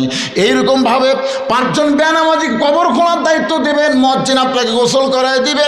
যদি আপনার গোষ্ঠীর মধ্যে কোনো আলেম না থাকে ভালো আলেম থেকে আপনি জানাজা নেবেন। বাজান রে এরকম ওসিয়ত করা ইসলামে জায়েজ আছে। আমার কথাকে বুঝবার পারলেন? আল্লাহ নবী ফাতেমাকে বললেন মা তোমার মাকে গোসল করে আসো। ফাতেমা বলতেছে বাবা আরো 3টা বোন বাদ দিয়া মা আমার কথা কেন বলছে বাবা একটু কি আমাকে বলবেন না? রাসূল বলে ফাতেমা তোমার মাকে আল্লাহ তাআলা এই দুনিয়াতে 1 নম্বর জান্নাতি ঘোষণা করেছে, আর তোমাকে আল্লাহ তাআলা জান্নাতি নারীদের নেত্রী ঘোষণা করেছে। সেদিন থেকে তোমার মা আমার কাছে বলেছে আমার যেই মেয়েটা জান্নাতি নারীদের নেত্রী হবে ওই মেয়েটা যদি আমাকে গোসল করায় দেয় আমার মনে হয় ওই গোসলের ভিতরে আল্লাহ আমার শরীরের মধ্যে রহমত বরকত দিয়া দিবে। মা ফাতেমা খাদিজাকে গোসল করায় দিয়া আল্লাহ নবীর কাছে এসে বলতেছে বাবা মাকে যখন একলাই কাফনের কাপড় পরার লাগবে তাহলে কাফনের কাপড় কোথায় আপনি ব্যবস্থা করেন? সঙ্গে সঙ্গে নবী আমার ওই জুব্বা টেনে বের করে ফাতেমার হাতে দিয়ে বলে মা এই জুব্বাটা তোমার মাকে কাফনের কাপড় পরায় দাও। ফাতেমা শুধু কান্দে আর কান্দে। রাসূল বলে ফাতেমা কান্দার কারণ? বলে বাবা আমি মায়ের মুখে শুনেছি আমার মা যখন মক্কার সবচাইতে ধনবতী রমণী ছিল আপনি তখন মায়ের বাড়িতে রাখালি চাকরি করতেন, আপনাকে রাখাল মুক্ত করে আমার মা স্বামী বানাইছে। মক্কার সবচাইতে ধনবতী রমণীকে বিয়ে করার পরে আজকে আমার মা মরে গেল, আর মায়ের জন্য মক্কার দোকানে কি নতুন কোনো কাপড় নাই? কোনো নতুন কাপড় না দিয়ে এই পুরাতন জুব্বা দিচ্ছেন বাবা। মরার সঙ্গে সঙ্গে আমার মায়ের কথাকে আপনি ভুলে গেলেন। রাসূল কান্দার বলে, ফাতেমা এই জুব্বা আমি তোর মাকে দিচ্ছি না মা, তোমার মা আমার কাছে চাইছে। ফাতেমা বলে, বাবা এই পুরাতন জুব্বা চাওয়ার পিছনে মায়ের কারণ কি? আল্লাহ নবী বললেন, ফাতেমা এই জুব্বা সাধারণ কোনো জুব্বা নয়, এই জুব্বার সঙ্গে আল্লাহর কোরআনের সম্পর্ক রয়েছে।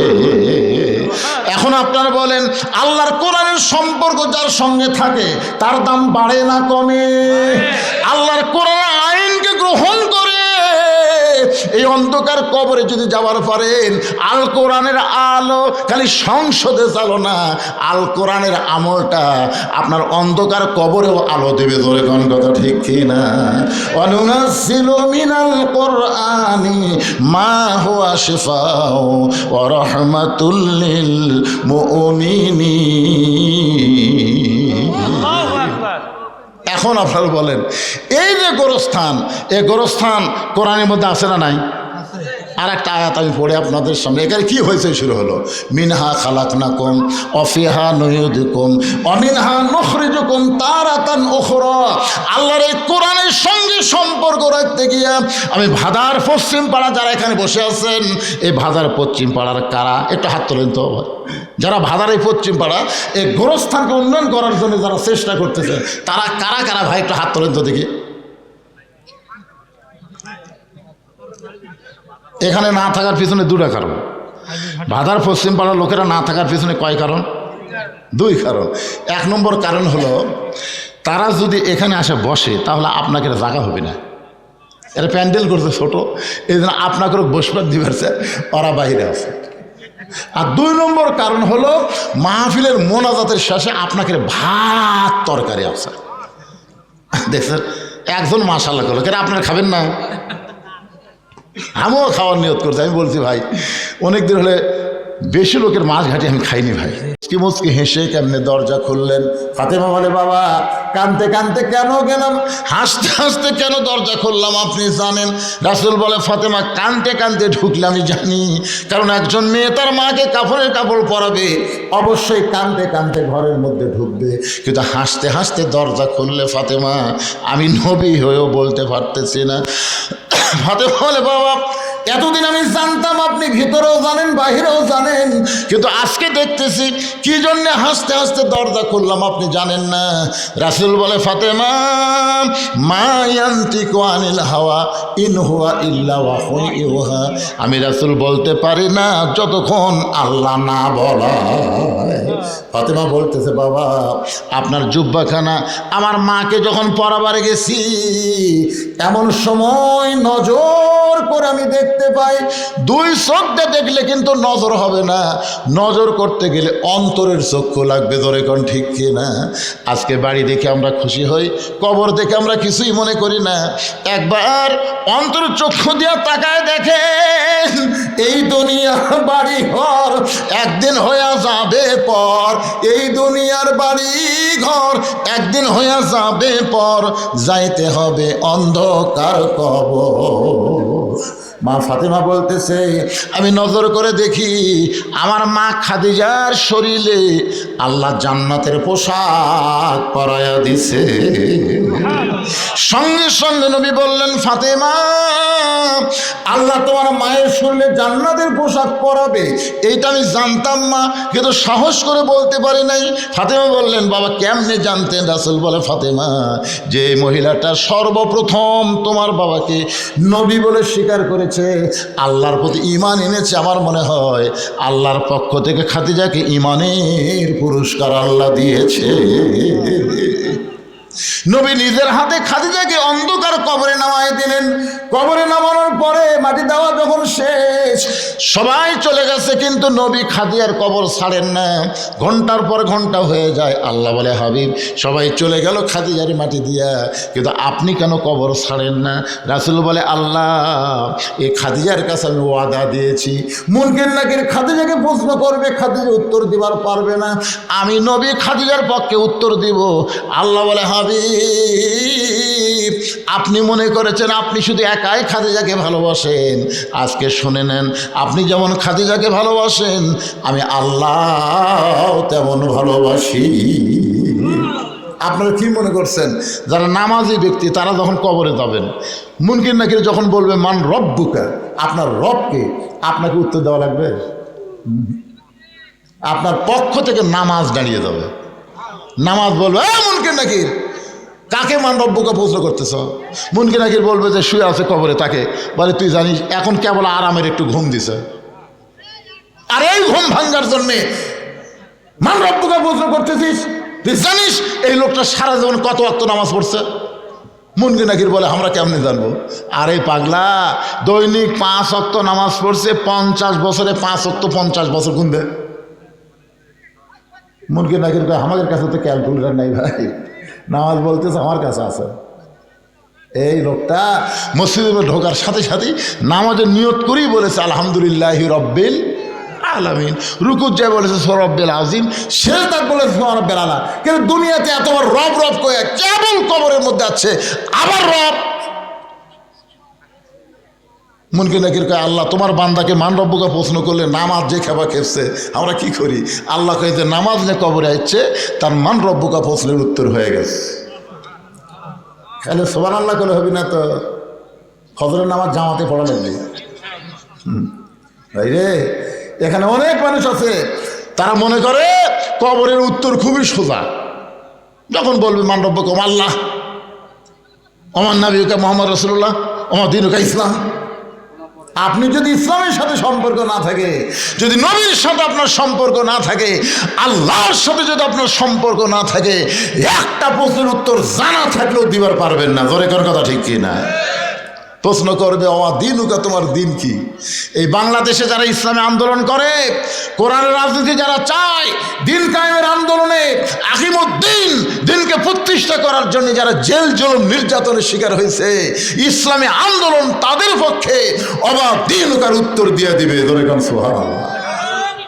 যখন প্রশ্ন করবে আমার নাবিউকা, তোমার নবীকে, নবীর সুন্নত, নবীর আদর্শ, নবীর মহব্বত যাদের কলিজার মধ্যে আছে, নবীর মহব্বতে মাথায় টুপি দেয়, নবীর মহব্বতে মুখে দাঁড়িয়ে রাখে, সে আমার নাবিউকার উত্তর দেওয়ার আগেই নবী তাকে সে বলবে মুনকির নাকির, আমাকে নবী বলার আগেই আমি তাকে উম্মত হিসাবে স্বীকার করে নিলাম। ধরে কান সুবহানাল্লাহ। এখন আপনারা কি ভাবতেছেন? কোটি গল্প হয় এত, তার মানে এরা কি ভাত শর্ট ফালাবি নাকি?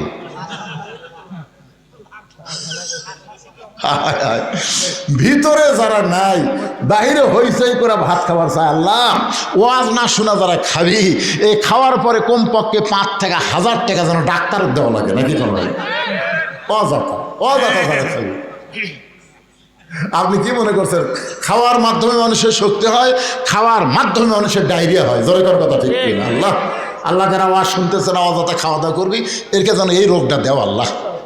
খাওয়ার পরে যেন পেট ভুটভুট করে, খালি ঢুকবি আর বাড়াবার যেন না পারে, উঠপের সাথে আবার পেট কামড় উঠতেছে, তখন একবারে 6 বার যদি পাতলা পায়খানা আর খাবি, শরম নাই, লজ্জা নাই। মুরগির তলে ডিম দিলে বাচ্চা হয় রে, মুরগির বাহিরে ডিম থাকলে বাচ্চা হয় না, কাঁজিয়া হয়। সামিয়ানার তলে যারা, মুরগির নিচে উষুম পাশে তারা। ধরে কোন ঠিক কিনা? আর বাইরিয়া যারা, কাঁজিয়া তারা। খা, জন্মের শেষ খাওয়া খা। কি চিল্লাছিলি দেখছেন? বাহিরে কি হয়? আর আছে খামিস কে?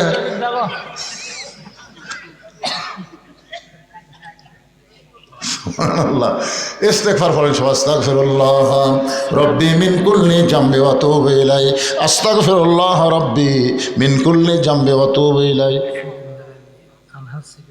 আলহাজ সেকেন্দার আলী, না নাম ধরে ধরে বাবা আদায় করা ঠিক না। উনি কবে ওয়াজ করে যাই কি বিপদ পড়ছি। এখানে আলহাজ সেকেন্দার আলী কে? হ্যাঁ নাই তো।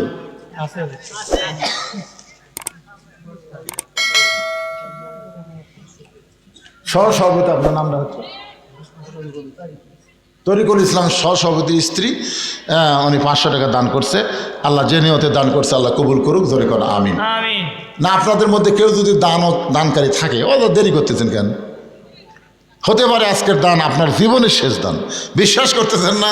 হয়তো বাড়ি পর্যন্ত যাওয়ারই গ্যারান্টি নেই, ধরে কোন ঠিক কেনা। হ্যাঁ, এই অলসতা না করে, কৃপণতা না করে দান করবেন। আর সকিও হাবিবুল্লাহ রাসূল বলেছেন দানকারী আল্লাহর দোস্ত। সুবহানাল্লাহ। আল বাখিলু লা ইয়াদখুলুল জান্নাহ, যারা বখিল হবে এরা তো জান্নাতই পাবে না। বড় আশা করে আপনাদের নাম তারা অতিথির মধ্যে দিছে, সহসভাপতির মধ্যে দিছে, আশা করে দিছে। আপনারা তাদের আশা ভঙ্গ করবেন, আল্লাহ বরকত দিবে। দেওয়ার মালিককে আল্লাহ। সবাই দান করবেন ইনশাআল্লাহ। এখন সবাই বসেন, যারা দাঁড়িয়ে আছেন সবাই বসেন। আস্তাগফিরুল্লাহ রাব্বি মিন কুল্লি জামবি ওয়া আতুবু ইলাইহি লা হাওলা ওয়ালা কুওয়াতা ইল্লা বিল্লাহিল আলিয়্যিল আযীম। আল্লাহুম্মা আমিন। আল্লাহুম্মা আনতাস সালাম ওয়া মিনকাস সালাম তাবারাকতা ইয়া যাল জালালি ওয়াল ইকরাম। আয় আল্লাহ তাআলা, রাত 12:30 প্রায় বাজতেছে। এই দীর্ঘ সময় পর্যন্ত তোমার বান্দা বান্দিরা আরামের বাড়ি ঘুমকে বাদ দিয়া কোরআন হাদিসের মহব্বত কলিজার মধ্যে নিয়ে আজকে কবর সংক্রান্ত আলোচনা শুনেছে। মেহেরবানি করে আজকের মাহফিল আমাদের সকলের হেদায়েতের জন্যে, নাজাতের জন্যে, জান্নাতের জন্যে কবুল করো। এই মাহফিলের শুরু থেকে শেষ পর্যন্ত যত আলোচনা হয়েছে আল্লাহ, এর মধ্যে যদি ত্রুটি হয়, ভুল হয়, মাফ করে দিও। এর যা হাদিয়া মঞ্জুর করো সোনার মদিনায় নবী পাকের রওজা মুবারকে আল্লাহ কবুল করো। তামাম আম্বিয়ায়ে কেরাম, আসহাবে কেরাম, তাবিঈনে কেরাম, তাবা তাবিঈনে কেরাম, আউলিয়ায়ে কেরাম, পীর মাশায়েখ, বুজুর্গানে কেরাম, তামাম পৃথিবীর মাটির নিচে যত মুমিন মুমিনাত শুয়ে আছে আল্লাহ, সকলের আরওয়াহ পরে হাদিয়া কবুল করো আল্লাহ। আমরা যারা হাত তুলেছি, আমাদের জনম দুঃখনী মা যাদের কবরে চলে গেছে, ছোট্ট একটা শব্দ হলো মা। এই নামের যে কি মধু, যাদের মা নাই তারাই বুঝতেছে। এই দরদের মা যাদের কবরে গেছে আল্লাহ, মেহেরবানি করে মায়ের কবরকে জান্নাতের টুকরা বানিয়ে দাও। বাবার বাড়ি ঘর সবই আছে, আমরা যারা বাবা হারাইছি আল্লাহ মেহেরবানি করে বাবার কবরকে জান্নাতের টুকরা বানিয়ে দাও।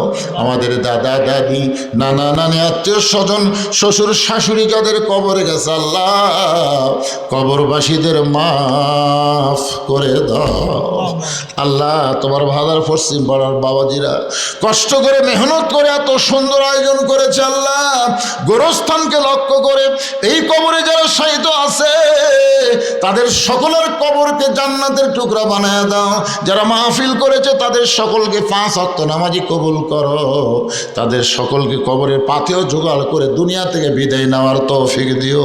আজকের মাহফিলের সম্মানিত সভাপতিকে আল্লাহ তুমি কবুল করো, 3 জন সহসভাপতিকে আল্লাহ তুমি কবুল করো। আজকের মাহফিলের প্রধান অতিথি আমার ভাইকে কবুল করো, বিশেষ অতিথিদের আল্লাহ তুমি কবুল করো, আলেম ওলামাদের কবুল করো, মুরব্বীদের কবুল করো, যুবকদের কবুল করো, কুচি কাঁচা বাচ্চারা তাদেরকেও কবুল করো। পর্দার অন্তরালের মা বোনেরা আবিদা সালিহা পর্দারসি কবুল করে মা ফাতেমার মতো পর্দা, খাদিজার মতো ধৈর্য দিয়ে দিও আল্লাহ।